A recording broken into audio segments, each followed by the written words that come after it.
আপনারা বাড়ি আমি বলতে পারেন আব্বা গেলাম আমি জানি আসছি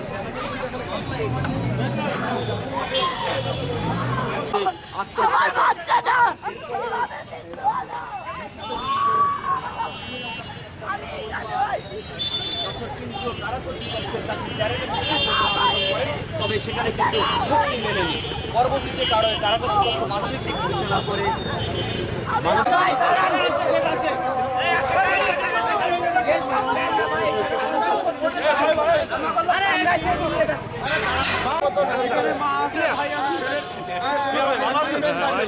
দাও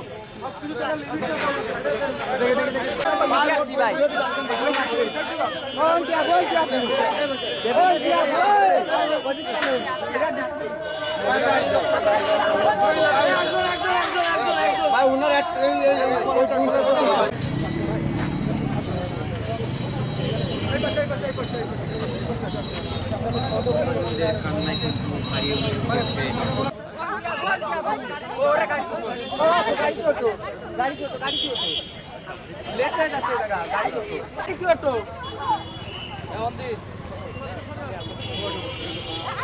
পরবর্তীতে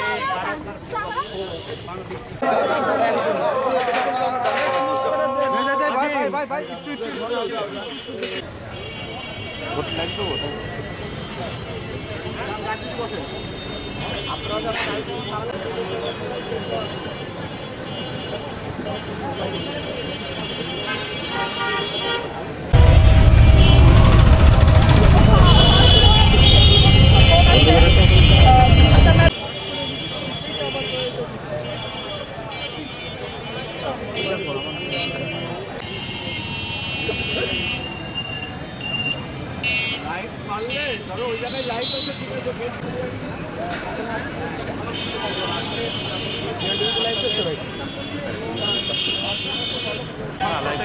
প্রতিচ্ছবি আপনারা দেখছেন রোহিত দিদামাই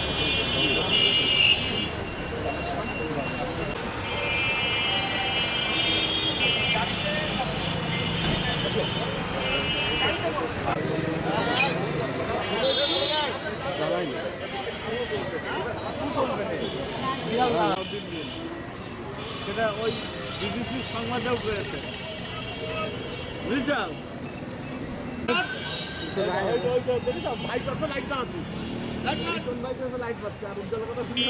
আর তার একটা মাত্র ছেলে শেহজাদ।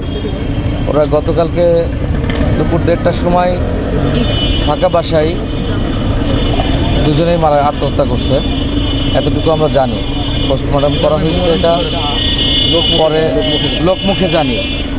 তো আজকে আপনার পোস্টমর্টম করা হয়েছে, এটা পিবিআই বা যাদের কাজ এটা তারা এটা করবে।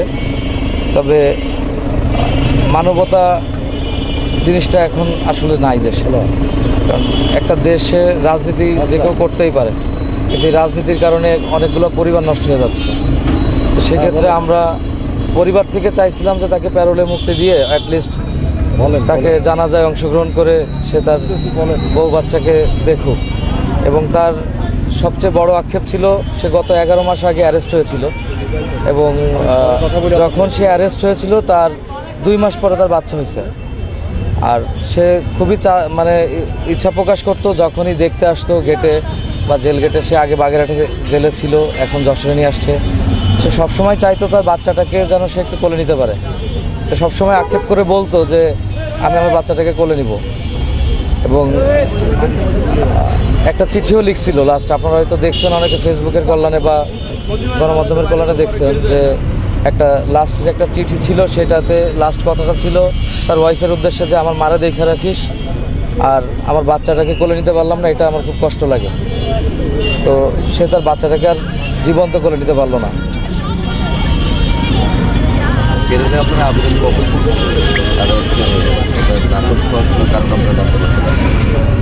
এটার ব্যাপারে হচ্ছে ওই আমার যে ভাই আছে, বড় ভাই, ওনার মেয়ের বাবা, ওনারা এটা কিভাবে কি করছে আমি অ্যাকচুয়ালি মানে সঠিক তথ্যটা জানি না। তবে মানে এরকম তো আগে দেখছি যে পেরোলে মুক্তি হয়, তখন জানাজায় অংশগ্রহণ করে অন্যান্য রাজনৈতিক দলের লোকেরা। কিন্তু এবার এখন তো এটা আর দেখলাম না, বা আমি জানিও না, এই ব্যাপারে সঠিক তথ্যটা জানি না। আমার নাম আজিম। আপনি হচ্ছে আমাদের বাগেরহাট সদর থানা ছাত্রলীগের সংগ্রামী সভাপতি জুয়েল হোসেন সাদ্দাম ভাই। তো তিনি দীর্ঘদিন ধরে 5 তারিখ পরবর্তী সময় তার অনেক হামলা মামলার শিকার। তো তাকে গোপালগঞ্জ থেকে আটক করা হয়। আটক করার পরে তার অনেক মামলার জামিন হয়েছে। তো জামিন হওয়ার পরে যখন আমরা আসছি তাকে নিয়ে যাওয়ার জন্য, তো নতুন মামলায় ঢুকিয়ে দিয়ে তাকে আবার অ্যারেস্ট দেখানো হয়েছে। কোনোভাবেই 11 মাস তাকে ছাড়া হয়নি।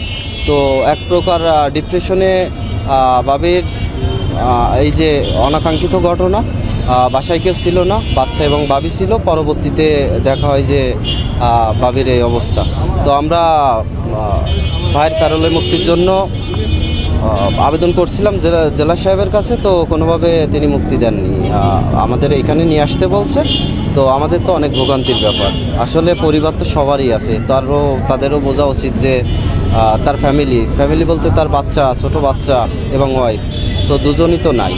তো এই অবস্থায় এই যে দুঃশাসন চলতেছে দেশে, আমরা চাই এটা অতি শীঘ্রই ভালো হোক এবং শুধু সাদ্দাম ভাই না, বাংলাদেশের প্রতিটা মানুষ যেন শান্তিতে থাকতে পারে এবং তার আত্মীয় স্বজন মারা গেলে বা এই যে মিথ্যা মামলা এইগুলো যেন কোনোভাবে না হয়, আমরা এটা আশা করি। এটা আসলে খুবই দুঃখজনক ঘটনা। সাদ্দাম ভাইয়ের সাথে হয়েছে, এই ঘটনা যেন আর কারোর সাথে না হোক, আমরা এটাই আশা করি।